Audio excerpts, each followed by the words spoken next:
Hi, this is Colleen with Chats with Colleen. We are so glad that you're here joining us today for our biweekly podcast episode. Remember, our podcast is about you, our guest. So please like and share and reach out to us if you would like to be on.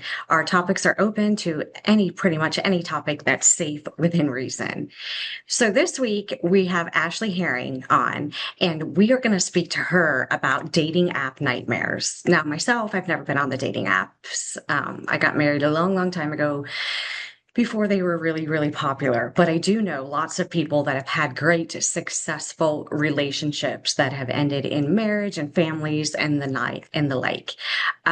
With Ashley, we're going to discuss nightmares that she's had and how she's like kind of sneaked out on dates that weren't going so well. So I always wondered about that. Like, how are the people vetted and how do you make sure that you're getting what you see and you're not getting catfished, which I'm sure that happens a lot as well.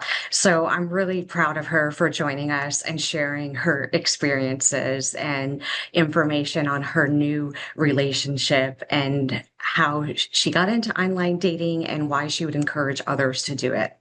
So please enjoy, like, and share. And again, we appreciate you and your time. Thank you.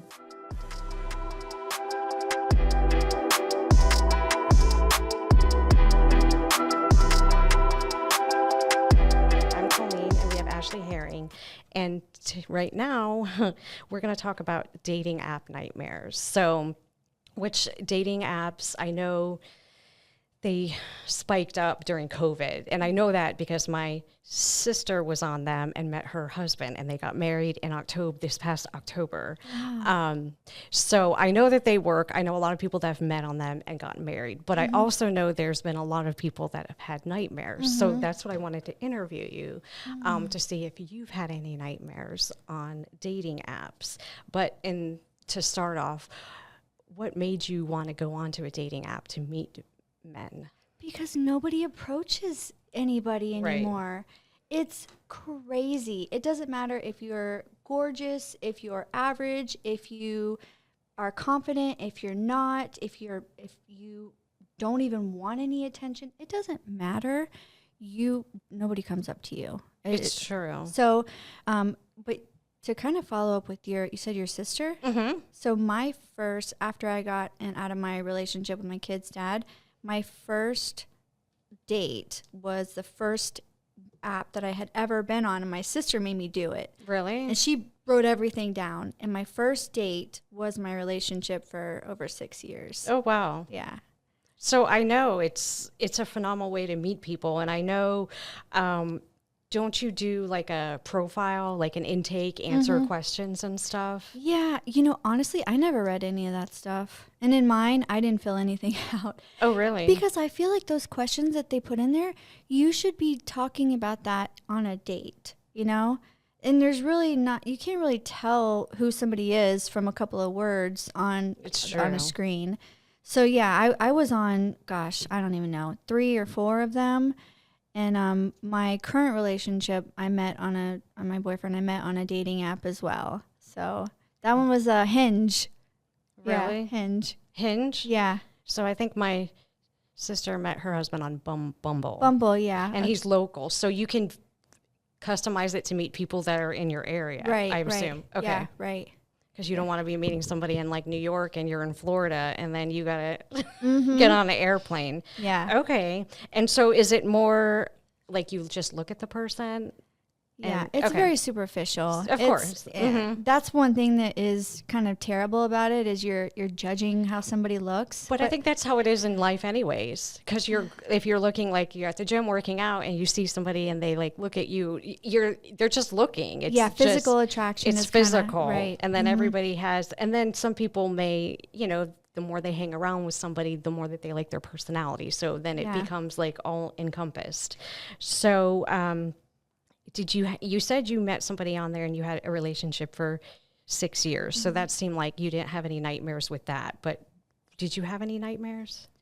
I did have strange. Yeah. There were so many different, people that I will say that everybody fit their picture for the most part. So that was good. Okay. I think it's more challenging for women and men. Catfishing. Yeah, because, women obviously can dye their hair or fudge, weight usually isn't an issue for men. It's usually more so for Right. women. So anyway, I didn't really have any challenges with that, but I will say that some of the once you get to dating somebody, that's where you're like, wait a minute, this isn't what we talked about earlier. This isn't what I'm looking for, or but it seems like a lot of the people that I met, I mean, they just wanted to have fun, you know. And I'm 41.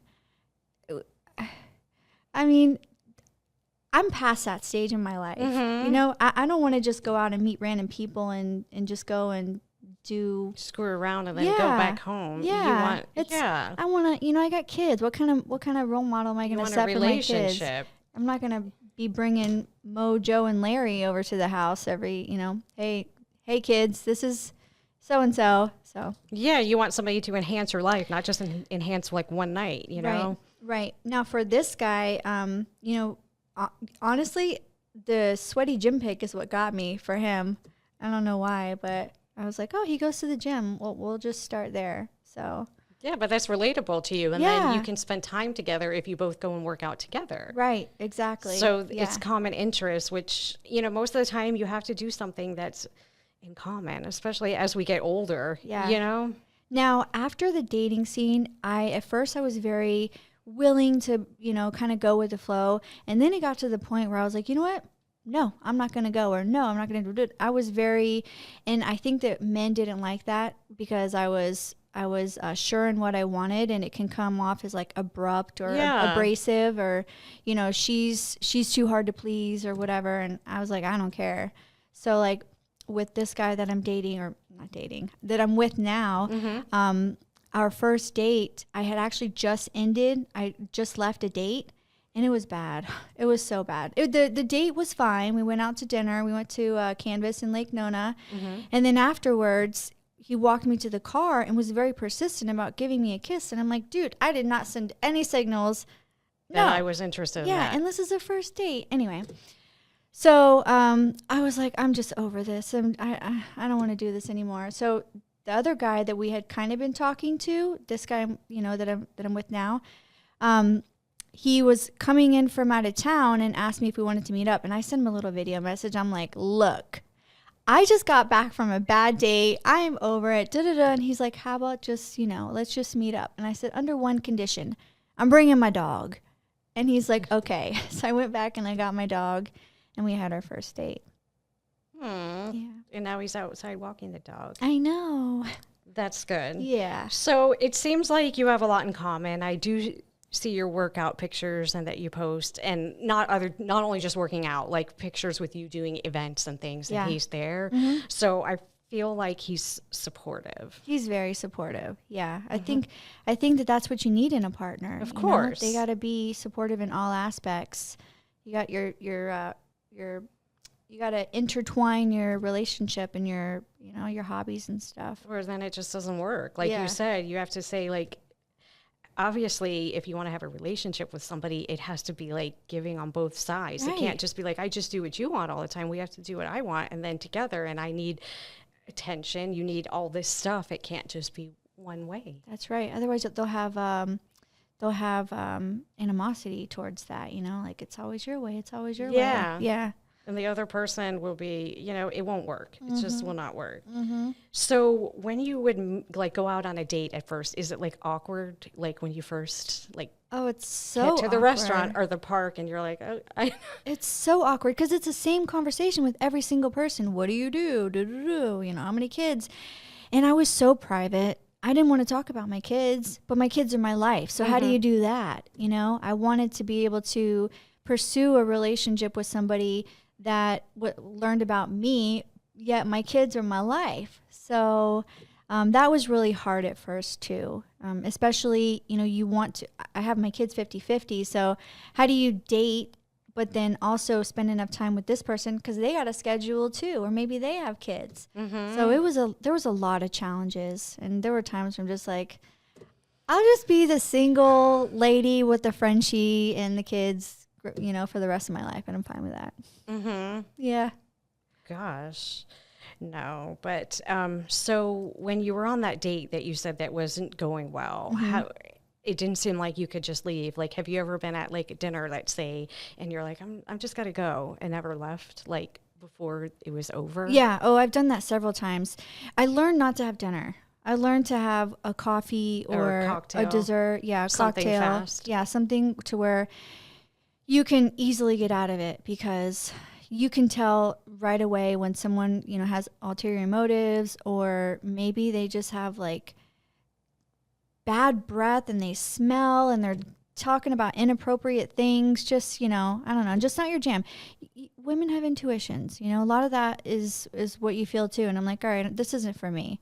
So, Yeah. yeah. Have you ever just ghosted, like when I'm gonna go to the bathroom, I gotta go get something from my car and just not come back? Yeah. Yeah. Mm-hmm. Yeah. And I've done that in text too. And it's funny. So I would talk to my guy friends and ask them, like, what would you want? Do you want someone to be straight up with you? Or do you just like end it? And I always got mixed answers. Some guys would say, well, you don't owe him anything, so just move on. They'll get the hint. And then the other guys are like, just be honest with them.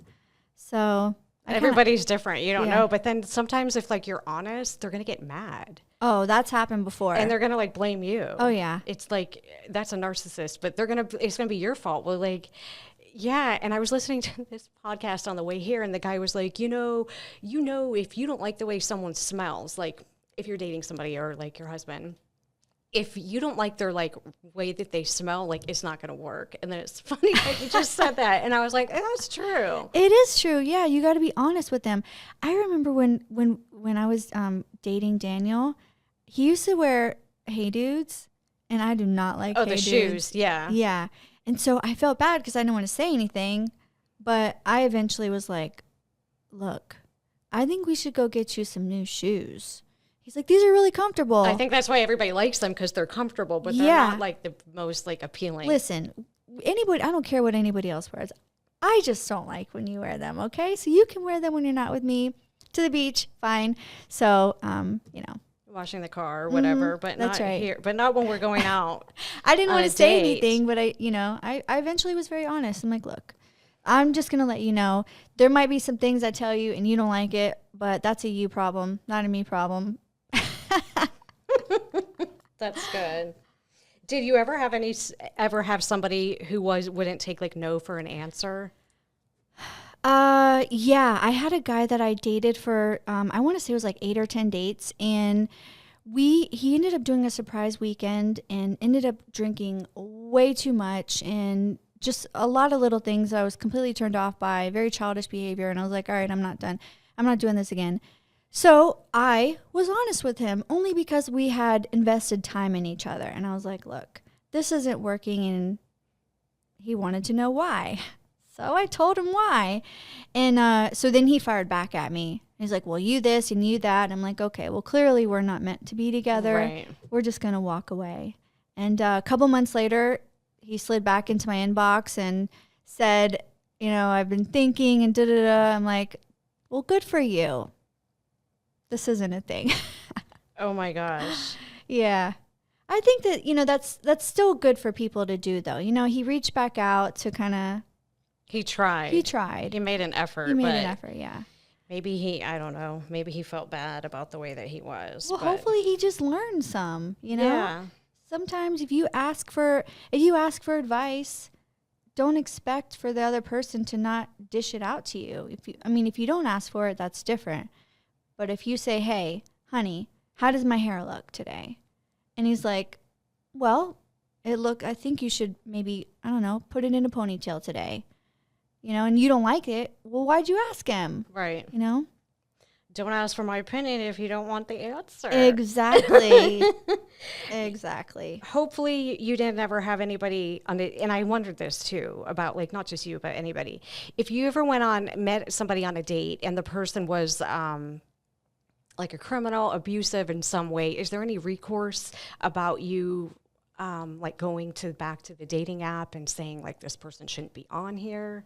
Oh, girl, I got so lucky. I really did when it came to that. And I was very naive. One guy, I met him at a coffee shop, and I was moving soon, and he offered to help me move as our second date. Okay. And I invited him to my house. He knew where who does that? I think I just got really lucky. He could have been a criminal. I don't know. Like a lot of these guys that I probably would have done it too because I'm like, he's offering to help me move. Yeah. That's so nice. Yeah, I know. That's what I thought too. And my mom was like, Ashley, don't ever do that again. Right. I'm like, why? You just met him. Yeah. So I don't think I had any experiences. Yeah. That's good. I think I really he's been looking out for me. Thank God. And then is it true you swipe right or left? Yeah. Okay. Yeah. Yeah. And sometimes you're just like, it's like social media doom, like a doom scroll. It's the same thing. You open it, just not even realizing that you're opening it. And it can be very frustrating because when you're going right, which is very rare. Because, a lot of the guys, you can't see what they look like either. They got on a hat and sunglasses and a beard and it's like, right. holding a fish, It could be anybody. Yeah. Yeah. It could be anybody. So I remember one time I saw one of my my girlfriends. I saw her husband on there, and I didn't know what to do. Wow. Because we were friends, but we weren't that close of friends. I know that they had been married for a long time. Have you ever seen like a friend's husband or girlfriend out, or a partner that you knew of, and you weren't sure? Because I was like, do I stay out of it? Do I say something? Yeah, and then if you haven't talked to her in a while, are they still together? Right. You don't want to ask her that because it's just sore subject. They had posted, that's what I did. I looked on social media. Yeah, what we always do. Right, and I'm like, well, they still posted. So I ended up telling her, I don't know if it was against my better judgment, but I ended up telling her, and I don't remember exactly, but I know that they were going through things, but I was like, look, I just got to be honest. I got to look out for her. So. Wow, he had a lot of nerve. He needed to kind of do something like that without being so public about it, because you don't know it's kind of a small world. It's a big world, but a small world. I know. At the same time. I know. What would you do? I think I would tell her. Yeah. I think you did the right thing. I think you did, because you didn't want to get involved, but if it was you would want somebody to tell you. Right, exactly. Yep. So I feel like you did the right thing. So some of these questions I don't really want to ask because you're not actively on the dating apps now. However, would you continue to use the dating apps if your current relationship doesn't progress? I don't think so. No, I don't think I don't think it's healthy, number one. I think it's very, I used the word earlier, where you're just like judging somebody. Yeah, superficial. But I guess if you find a way, like you said, it's hard to meet people. And with that, I have a particular person, I'm not going to name any names, who has been single for a very long time. Yeah. 15 plus years. Wow.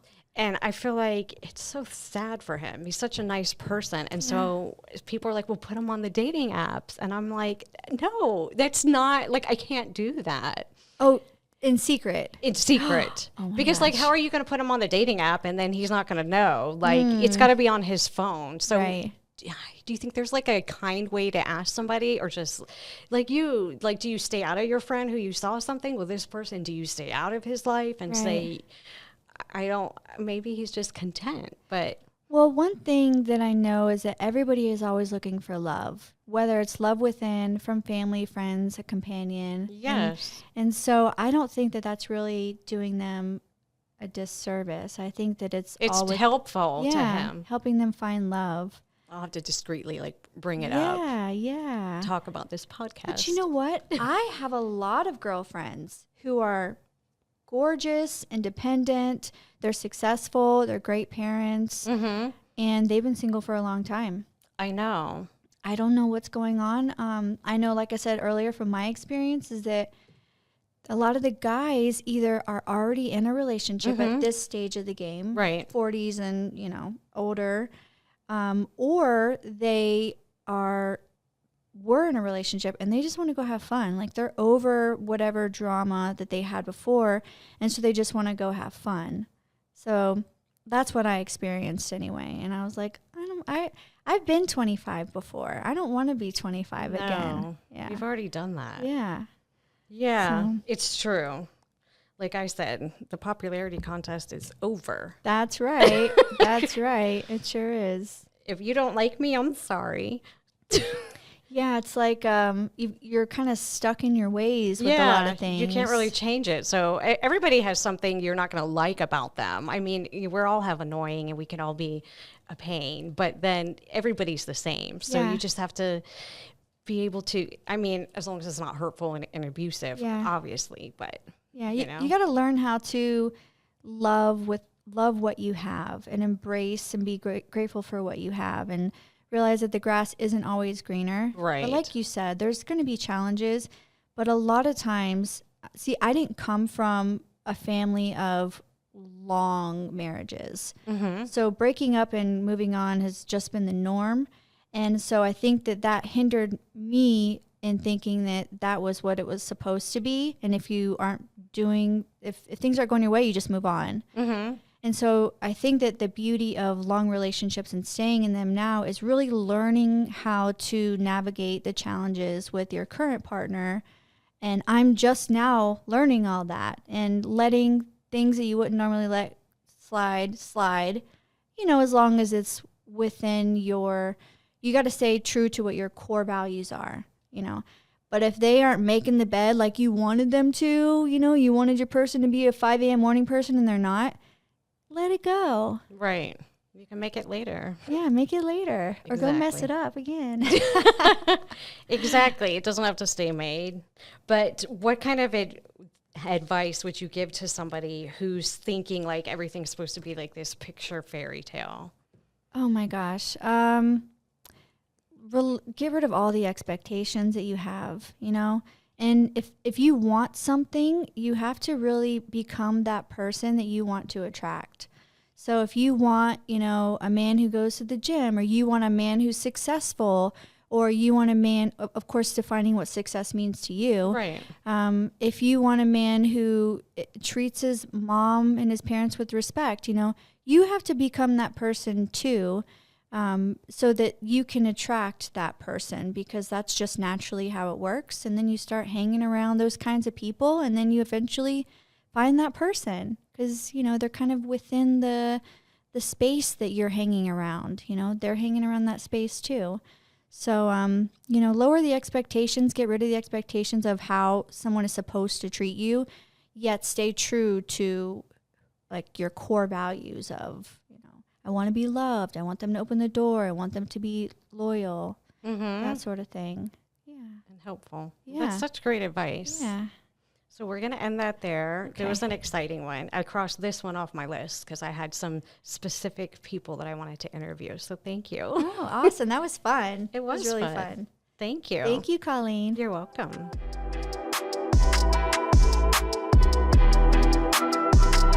Thanks so much for listening and joining us. If you haven't already, please share, subscribe, and like our episodes and our podcast. Also, leave a review. It will be so helpful to us, and we would so appreciate it. Also, if you want to join us at any time, we're open to any guests joining us in person and on Zoom. We post and record episodes bi-weekly, so that's twice a month. Also, they're posted on our socials, which is Facebook, Secured Insurance Group, Instagram, Colleen Insurance Lady. This podcast was hosted by myself, Miss Colleen Pacheco, and recorded and produced and edited by Sean Spazzato. Our podcast cover art was designed and created by Norma Pacheco, and our intro and outro music is created by Lounge Bar by Geronic. Goodbye.